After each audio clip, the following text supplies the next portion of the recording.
I was somebody that didn't know what they wanted to do. Somebody that everybody would ask what you want to do, and I would make up something, or I'd tell them whatever they wanted to hear. And it really took a few years in college. I was taking different classes, exploring different ideas, didn't know what I wanted to do. And I took a psychology class, and I thought, wow, this is something that is pretty much everything. And I could say I'm a psychology major, and I still could be interested in things like the brain, or like stress, or like disorders, or how people make decisions, or how people think, or how people use language, all these fascinating areas related to people. And it still wasn't like deciding, because I had all these different areas. One of my professors suggested industrial organizational psychology, and I'd never heard of it. Most people hadn't.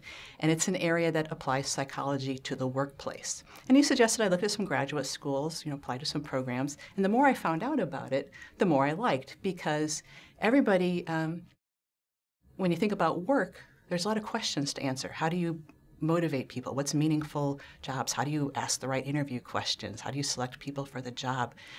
What are people's attitudes like? How can you improve a workplace? And there's so many interesting questions related to people in the workplace. I thought, well, this is cool.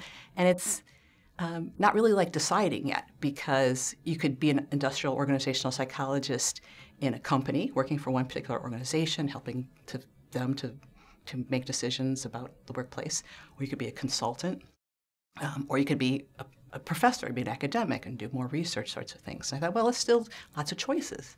I could be applied, or I could be academic. And at that point, I really didn't think I would like the teaching and the research. So but I went to graduate school and realized that I really did like the teaching and the research, but I could have the option of doing both. So I got my master's in IO psychology, then I went on to get my PhD.